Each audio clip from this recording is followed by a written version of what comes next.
નમસ્કાર, હું એનઆઈ પટેલ આજે ધોરણ 9 વિજ્ઞાનમાં પ્રકરણ 5 સજીવનો પાયાનો એકમ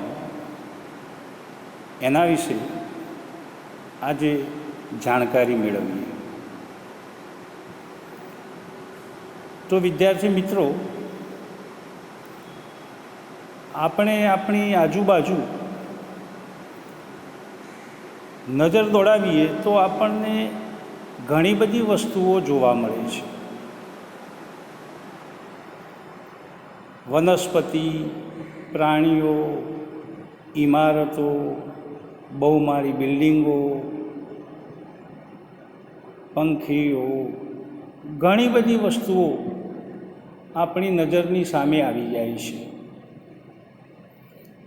તો અગાઉના ધોરણોની અંદર આપણે શીખી ગયા છીએ કે આપણી આજુબાજુ જે કંઈ વસ્તુઓ આપણને દેખાય છે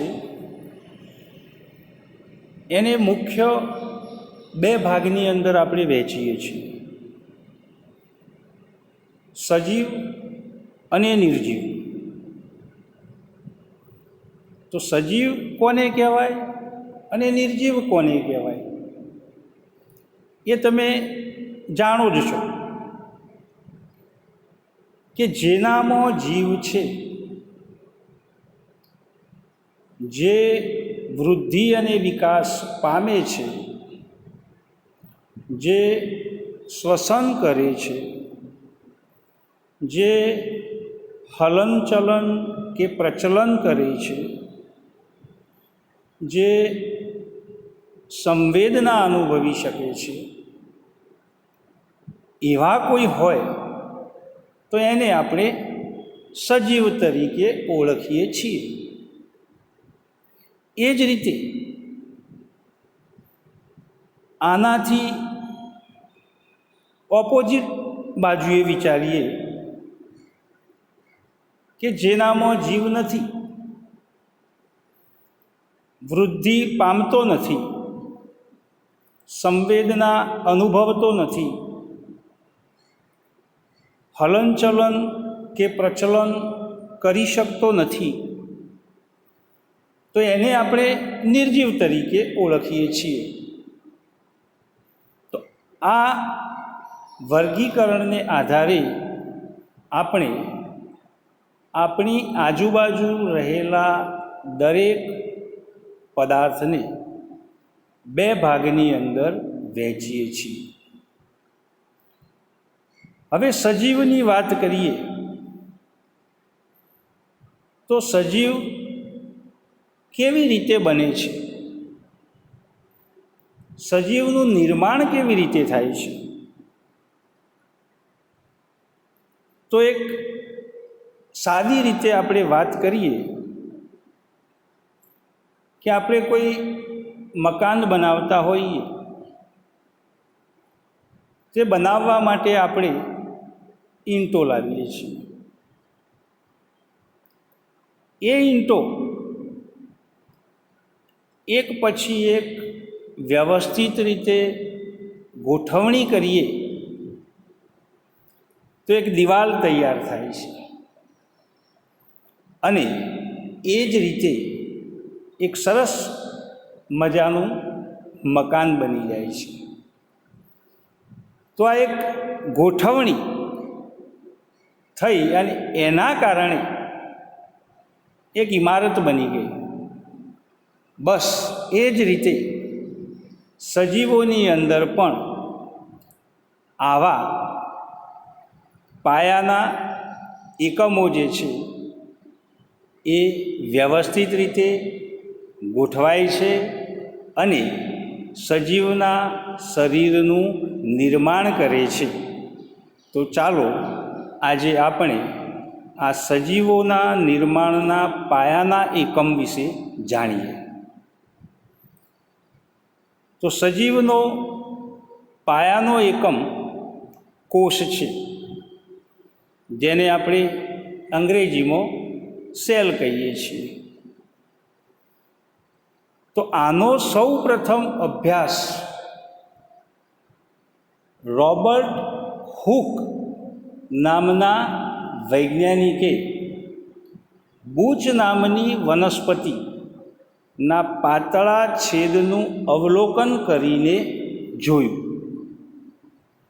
અને એ અવલોકન કરીને માઇક્રોસ્કોપ જાતે બનાવી અને એની અંદર એને આ વનસ્પતિ શાની બનેલી છે એનો અભ્યાસ કરવા સ્લાઇડ બનાવી અને આ સંયુક્ત સૂક્ષ્મદર્શક યંત્ર જે દેખાય છે આપણને એના જેવી સરળ રચના એને જાતે બનાવી હતી અને એમાં મૂકી અને એને અભ્યાસ કર્યો. તો એની અંદર એને આવા કેટલાક ખાનાઓ એટલે કે મધપૂડા જેવી રચના જોવા મળી, અને આ જે ખાનાઓની રચના જોવા મળી એણે સૌ પ્રથમ એણે કોષ નામ આપ્યું, જેને આપણે સેલ કહીએ છીએ, જેનો લેટિન શબ્દ છે સેલ્યુલા, એટલે કે એનો અર્થ થાય છે રૂમ અથવા તો નાનો ઓરડો. આ જે આકૃતિની અંદર આપણને દેખાય છે એ કોષની રચના છે. ઘણા બધા કોષો ખાનાઓ જેવી રચનાથી આપણે જોઈ શકીએ છીએ. એના પછી સંયુક્ત સૂક્ષ્મદર્શક બનાવવામાં આવ્યું અને એની અંદર જુદા જુદા વૈજ્ઞાનિકોએ એનો અભ્યાસ કર્યો અને ડુંગળીના શલ્કી પર્ણ, જે ડુંગળીનું પડ હોય છે, એ પડની અંદર એક પાતળું પારદર્શક આવરણ આવેલું હોય છે. એ આવરણને ચીપિયા વડે અલગ કરી અને એને સ્લાઇડ ઉપર મૂકી અને અભિરંજિત કરી અને કવર સ્લિપ મૂકી અને આ સંયુક્ત સૂક્ષ્મદર્શક યંત્રની નીચે મૂકી અને એમાં જોતો એ ડુંગળીના પર્ણની અંદર આવા અનેક કોષો જોવા મળ્યા. એના ઉપરથી એવું કહ્યું કે સજીવ કોષોનો બનેલો છે, એટલે સજીવના પાયાનો એકમ કોષ છે. એટલે બધા જ સજીવોનો બંધારણીય અને ક્રિયાત્મક એકમ કોષ છે. આ કોષનો અભ્યાસ કરતા વિજ્ઞાનને કોષ વિદ્યા તરીકે ઓળખવામાં આવે છે, સેલ બાયોલોજી જેને આપણે કહીએ છીએ. તો સૌ પ્રથમ શરૂઆત આ રોબર્ટ હુક નામના વૈજ્ઞાનિકે વનસ્પતિની અંદર શાની બનેલી છે એ જોવા માટે પ્રયોગો કરી અને સજીવો કોષોના બનેલા છે તેવું એણે કહ્યું. એના પછી કેટલાક અન્ય વૈજ્ઞાનિકો એ રસ દાખવી અને આની અંદર વધુ અભ્યાસ કર્યો, જેને આપણે વિગતવાર જોઈએ કે લ્યુવાન હોક એણે પણ જાતે જ સૂક્ષ્મદર્શક યંત્ર બનાવી અને સૌ પ્રથમ વખત બેક્ટેરિયા સહિત સૂક્ષ્મ જીવોનો અભ્યાસ કર્યો અને કોષની અંદર એક ઘાટા રંગનો ભાગ જોવા મળે છે, જેને કોષ કેન્દ્ર તરીકે એણે નામ આપ્યું અને એનું અવલોકન કર્યું. એના પછી 1831ની અંદર રોબર્ટ બ્રાઉન એણે વનસ્પતિ કોષની અંદર લાક્ષણિક ગોળાકાર ઘાટો ભાગ જે છે એણે જોયો અને એણે પણ એને કોષ કેન્દ્ર તરીકે વર્ણવ્યું.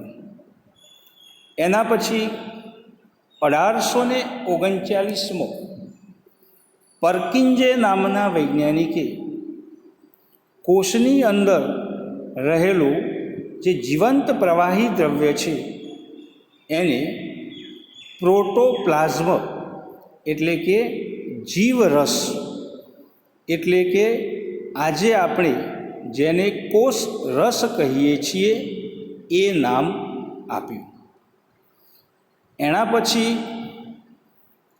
સ્લાઇડન અને સ્વોન નામના વૈજ્ઞાનિકોએ 1838 અને 1839ની અંદર એક વાદ રજૂ કર્યો જેને કોષવાદ તરીકે ઓળખવામાં આવે છે.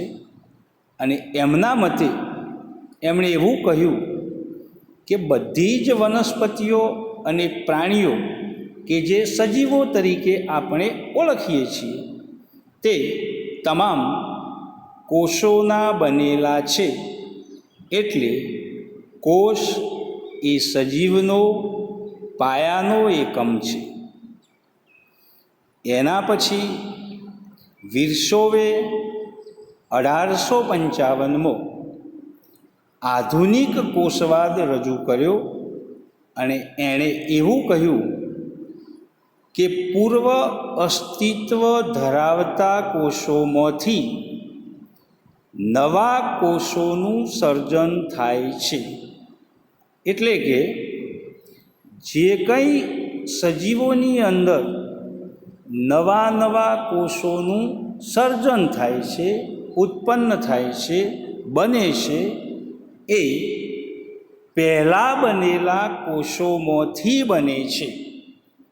એટલે એને પૂર્વ અસ્તિત્વ ધરાવતા કોષોમાંથી નવા સજીવોનું સર્જન થાય છે એવું કહ્યું. એના પછી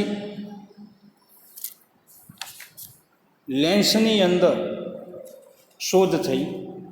વિવિધ પ્રકારના લેન્સ અને એની કાર્યક્ષમતાઓ શોધાઈ અને એના આધારે સૂક્ષ્મદર્શક યંત્રની અંદર પણ ફેરફારો થતા ગયા જે આજે આપણે ઇલેક્ટ્રોન માઇક્રોસ્કોપ સુધી આપણે જોઈ શકીએ છીએ.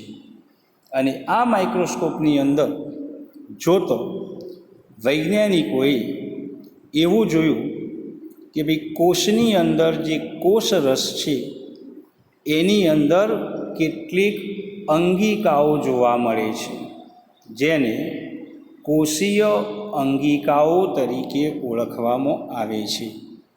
જેમાં સૌ પ્રથમ 1890માં કેમિલો ગોલ્ગી નામના વૈજ્ઞાનિકે આ કોષરસની અંદર એક અંગિકાનું અવલોકન કર્યું અને એણે શોધ્યું. એટલે એણે એના નામ ઉપરથી એ અંગિકાનું નામ ગોલ્ગીકાય આપ્યું જે આજે આપણે કોષની અંદર જોઈએ છીએ. તો આ થઈ સજીવોના નિર્માણની અંદર કેવી રીતે થાય છે તેની વાત. હવે આપણને પ્રશ્ન એ થાય કે દરેક સજીવ એટલે કે વનસ્પતિ અને પ્રાણીઓ એનું કદ અને આકાર અલગ અલગ હોય છે, સમાન છે નહીં. તો કોષો કેવા હશે? સમાન હશે? અલગ અલગ હશે? તો સજીવોની અંદર એ જે સજીવ જે રહેઠાણની અંદર જે પર્યાવરણની અંદર રહે છે એને જે કાર્ય કરવું પડે છે એ કાર્યના આધારે સજીવોના શરીરની અંદર કોષોની અંદર પણ એની રચનામાં પણ ફેરફારો જોવા મળે છે. એટલે કે સમાન પ્રકારના જ કોષો હોય સજીવોમાં એ જરૂરી નથી. એનું એક આપણે વાત કરીએ કે ભાઈ આપણે માનવ છીએ, સજીવ છીએ, આપણને ઓળખીએ છીએ. તો આપણું શરીર પણ સજીવોનું એટલે કે કોષોનું બનેલું છે. તો આપણા શરીરની અંદર કોષો કેવા હશે તો એ પણ આપણે જાણીએ કે ભાઈ આપણા સજીવના શરીરની અંદર મનુષ્યમાં વિવિધ આકારના કોષો હોય છે, જે આકૃતિમાં સ્ક્રીન ઉપર તમે જોઈ શકો છો. દાખલા તરીકે આપણા શરીરની અંદર જે રુધિર છે, જેને આપણે લોહી કહીએ છીએ, એ રુધિર કોષોનું બનેલું છે, જે બીની અંદર આપણે જોઈ શકીએ છીએ. એ જ રીતે આકૃતિ સીમો ચેતાકોષની આકૃતિ છે, જે લાક્ષણિક કોષ છે. શરીરની અંદર સૌથી મોટામાં મોટો કોષ હોય તો એ ચેતાકોષ છે. તો એનું કાર્ય આપણે જાણીએ છીએ કે ભાઈ આપણી સંવેદનાઓ જે છે પર્યાવરણની અને આપણી, એ આ ચેતાકોષોથી બની અને એક આખું તંત્ર બને છે અને એના દ્વારા આપણે એ અનુભવી શકીએ છીએ. એ જ રીતે અંડકોષ, હાડકાઓની અંદર અસ્થિકોષ, ચરબી એટલે કે મેદકોષ, શુક્રકોષ, અંડકોષ, આમ વિવિધ આકારના જુદી જુદી રચના ધરાવતા કોષો એ આપણા શરીરની અંદર આવેલા છે. હવે વાત કરીએ કે જેમ આધુનિક ઇલેક્ટ્રોન માઇક્રોસ્કોપની શોધ થઈ એટલે એનો અભ્યાસ પણ વધુ થયો અને અભ્યાસના આધારે સજીવોનો અભ્યાસ કર્યો. તો સજીવોનો અભ્યાસના આધારે બે ભાગ જોવા મળ્યા કે કેટલાક સજીવો ફક્ત એક જ કોષના બનેલા જોવા મળ્યા, જ્યારે કેટલાક સજીવો અનેક કોષોના એટલે કે એક કરતો વધારે કોષોના બનેલા જટિલ રચના ધરાવતા જોવા મળ્યા. એટલે આ કોષોની સંખ્યાને આધારે સજીવોને આજે આપણે બે ભાગની અંદર વહેંચીએ છીએ. એક, જેને આપણે એક કોષીય સજીવો કહીએ છીએ, જ્યારે બે, બહુકોષીય સજીવો. એટલે એક કોષીય સજીવો ફક્ત એક જ કોષના બનેલા હોય છે, એટલે કે નિમ્ન કક્ષાના, નીચલી કક્ષાના સજીવો જે છે એને આપણે એક કોષીય સજીવો કહીએ છીએ.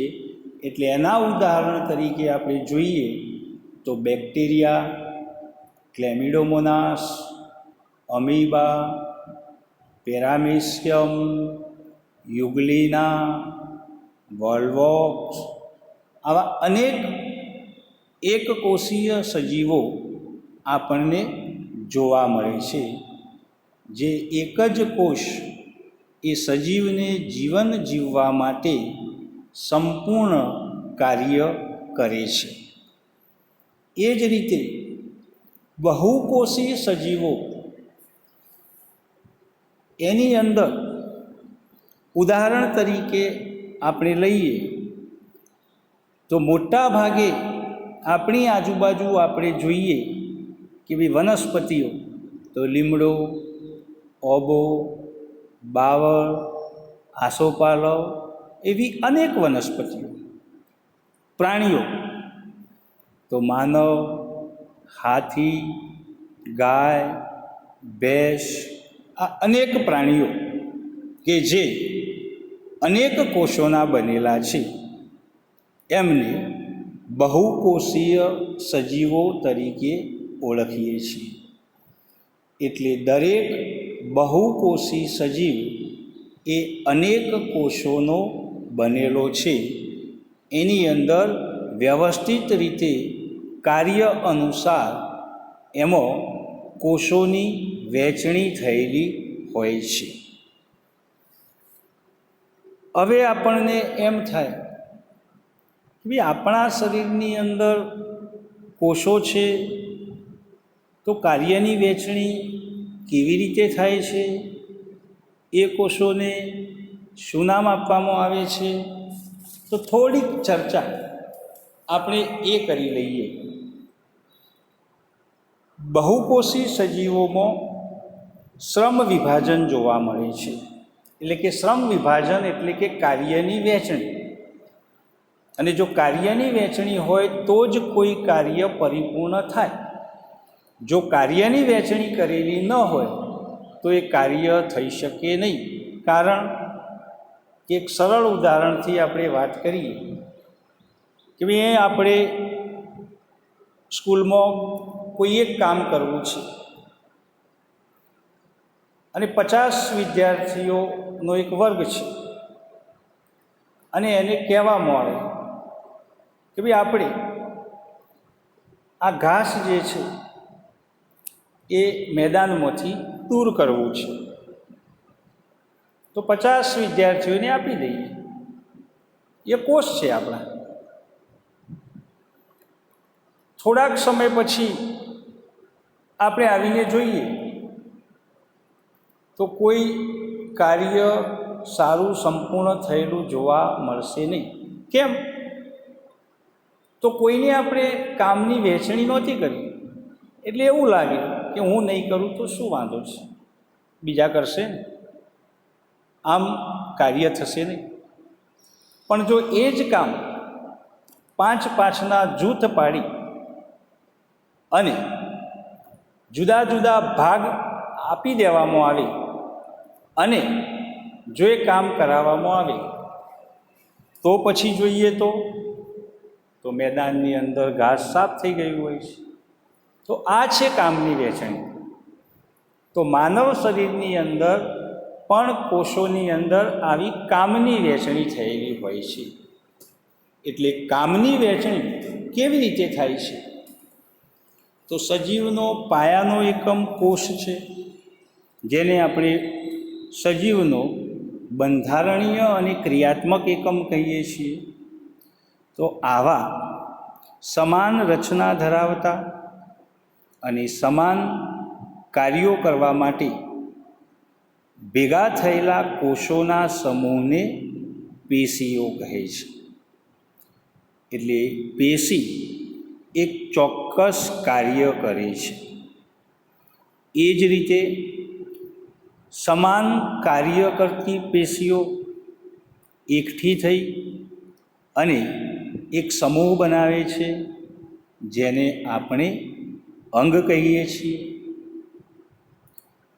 સમાન કાર્ય કરવા માટેના જુદા જુદા અંગો ભેગા મળી અને અંગતંત્ર બનાવે છે.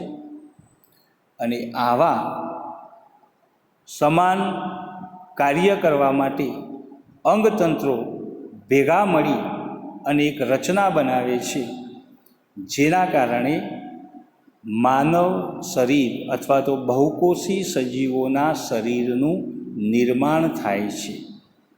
અને આ રીતે શરીરની અંદર શ્રમ વિભાજન, કાર્યની વહેંચણી થઈ અને માનવ શરીર કાર્ય કરી શકે છે. આપણે જીવંત રહી શકીએ છીએ અને વિવિધ કાર્યો કરી શકીએ છીએ. એટલે માનવ શરીરની અંદર વિભિન્ન ભાગો વિભિન્ન કાર્યો કરે છે.